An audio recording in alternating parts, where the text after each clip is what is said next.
कि CM Tirath Singh Rawat corona positive हो गए हैं। उन्होंने इस बात की जानकारी खुद ट्वीट करके दी है। अपने ऑफिशियल ट्विटर हैंडल पर उन्होंने लिखा कि मेरे कोरोना टेस्ट की रिपोर्ट पॉजिटिव आई है।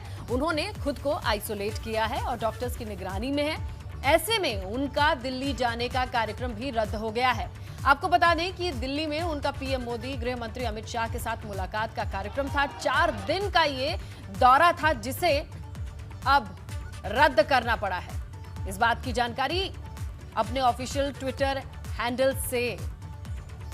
लेकिन इससे पहले अगर आप उनके कार्यक्रमों की सूची देखेंगे या लिस्ट देखेंगे जो इससे पहले पॉजिटिव रिपोर्ट आने से पहले उन्होंने किए, तो आपको बताएं होली मिलन कार्यक्रम था, इसके अलावा हरिद्वार दौरा था और अब उन्होंने अपील भले की है कि जिन लोगों के संपर्क में वो आए अपने आप को आइसोलेट करें, लेकिन यहां पर तकनीकी तौर पर उनके कांटेक्ट की ट्रेसिंग की जाए तो दौरों को देखा जा सकता है कि कहां-कहां वो गए।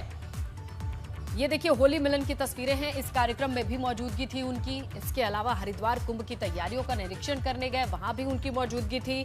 ऐसे में ये दोनों तस्वीरें देखिए जहां अब इन कार्यक्रमों में हिस्सा लेने के बाद जब रिपोर्ट टेस्ट के बाद आई तो वो कोरोना पॉजिटिव की है।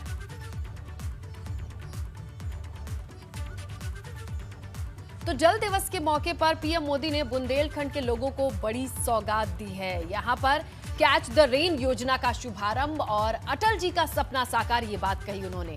यूपी एमपी के बीच एमओयू साइन हुआ और यूपी एमपी के लोगों के लिए ये बड़ी सौगात है। खासकर बुंदेलखंड की बात करें, पानी की समस्या और सूखे का दंश झेलता आया वो क्षेत्र किस तरीके से पानी और इस परियोजना से लाभान्वित होगा, इसके बारे में भी तमाम जानकारी विस्तृत तौर पर प्रधानमंत्री नरेंद्र मोदी ने इस कैच द रेन योजना के शुभारंभ के मौके पर बताया और समझाया कि कैसे उत्तर प्रदेश और मध्य प्रदेश की सरकारों ने न सिर्फ एक हस्ताक्षर किए हैं बल्कि एक बड़ी आबादी को सूखे और जल से राहत दिया है, जिसमें बेटियों का जिक्र किया, माओं का जिक्र किया कि किस तरह से पानी की समस्या से निजात मिलने के बाद हर एक घर के जीवन में सुधार आएगा। और तमाम वो लोग हैं जो पानी के सूखे से प्रभावित थे, बुंदेलखंड की बात करें या मध्य प्रदेश के कई इलाके, उन्हें केन बेतवा के इस परियोजना से काफी राहत मिलने वाला है। तो तमाम बातें आज जल दिवस के मौके पर रखी प्रधानमंत्री नरेंद्र मोदी ने। इस मौके पर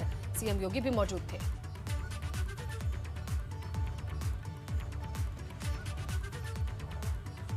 21वीं सदी के भारत के लिए पानी की पर्याप्त उपलब्धता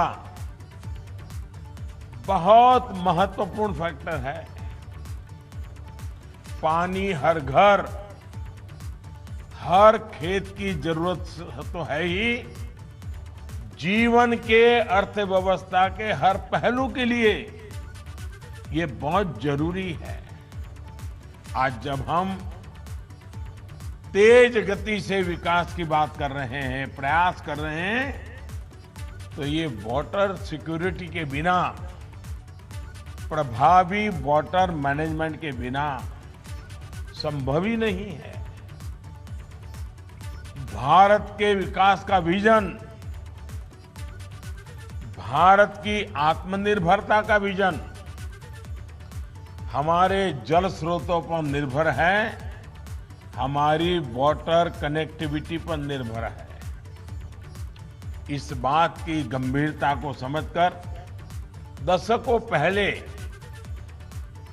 हमें इस दिशा में बहुत कुछ करने की जरूरत थी। और मैं आपको गुजरात के अनुभव से कहता हूं, अगर हम योजनाबद्ध तरीके से, जन भागीदारी के साथ पानी बचाने की पहल करेंगे तो हमें पानी समस्या नहीं लगेगी। पानी हमें पैसों से भी ज्यादा कीमती ताकत के रूप में उभर करके आएगा।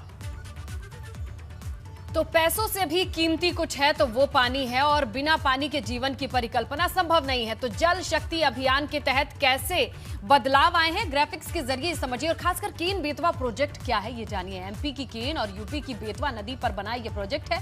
केन बेतवा नदी से पानी को पहुंचाया जाएगा। इसके अलावा डैम और नहर दोनों के जरिए ये जुड़ेंगे। केन बेतवा प्रोजेक्ट यूपी और एमपी के लिए काफी अहम है, खासकर बुंदेलखंड की बात करें। केन बेतवा इंटरलिंक प्रोजेक्ट पर 45,000 करोड़ का खर्च आ रहा है। एमपी को लगभग 26.5 मिलियन क्यूबिक मीटर पानी की आपूर्ति होगी। यूपी को 17 मिलियन क्यूबिक मीटर पानी इससे मिलना है। यूपी सरकार ने 935 मिलियन क्यूबिक मीटर पानी की मांग की थी और एमपी ने पहले यूपी को पानी देने से मना किया था, लेकिन अब केन बेतवा इंटरलिंक प्रोजेक्ट पर 24,000 करोड़ के खर्च के बाद इस विवाद से निपटारा होगा और बाद में पानी की सप्लाई दोनों ही राज्यों के लिए। और उत्तर प्रदेश में सोमवार को 4 जगहों से सड़क हादसे की खबर आई, जिसमें 6 लोगों की मौत हो गई जबकि कई लोग घायल हुए हैं। देखिए रिपोर्ट।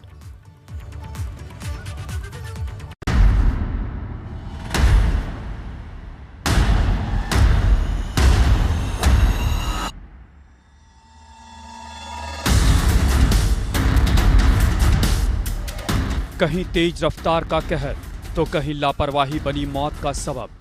ये सड़क हादसों की खौफनाक और दर्दनाक तस्वीरें हैं, जहां देखते ही देखते कई जिंदगियां मौत की आगोश में समा गई तो कई अस्पतालों में जिंदगी और मौत के बीच झूल रही। कौन बचेगा और किसकी जिंदगी की डोर कट जाएगी पता नहीं। ये रामपुर से सड़क हादसे की डरावनी तस्वीर है, जहां 5 लोगों की मौत हो गई जबकि कई लोग घायल हो गए। तस्वीरों में देखा जा सकता है कि अस्पताल में किसी की लाश पड़ी है तो किसी का इलाज चल रहा है। यह हादसा बोलेरो और पिकअप में भिड़ंत के कारण हुआ, जिसमें बोलेरो के परखच्चे उड़ गए। पिकअप गाजियाबाद से शाहजहांपुर जा रहा था। हादसा सिविल लाइंस थाने के पसियापुर के पास NH-24 पर हुआ। सड़क हादसे की ये तस्वीर हाथरस की है, जहां बरेली मथुरा राजमार्ग पर मेंढू कस्बे के भैरव मंदिर के पास श्रद्धालुओं से भरी एक प्राइवेट बस सड़क किनारे पलट गई, जिसमें 10 से ज्यादा श्रद्धालु घायल हो गए, जिनका अब इलाज चल रहा है। ये बस बरेली से मथुरा वृंदावन जा रही थी। बताया जा रहा है कि ट्रैक्टर को ओवरटेक करते समय यह हादसा हुआ।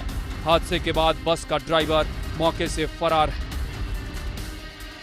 वहीं कुशीनगर से भी सड़क हादसे की दर्दनाक तस्वीरें सामने आई, जहां बस और ईंट से लदे ट्रैक्टर ट्रॉली में टक्कर हो गई, जिसके बाद बस अनियंत्रित होकर हाईवे के किनारे पलट गई। इस हादसे में एक शख्स की मौत हो गई जबकि बस में सवार कई लोग घायल हैं। यह हादसा कसिया थाना क्षेत्र के हेतिमपुर NH-28 पर हुआ। खबरों के मुताबिक ट्रैक्टर उल्टी दिशा से आ रहा था, जिसके कारण यह हादसा हुआ। बहरहाल सड़क हादसों की ये तस्वीरें दर्दनाक हैं। कहते भी हैं कि सावधानी हटी और दुर्घटना घटी। ऐसे में जरूरत सड़कों पर सुरक्षित चलने और सतर्कता बरतने की। Bureau report, ABP Ganga.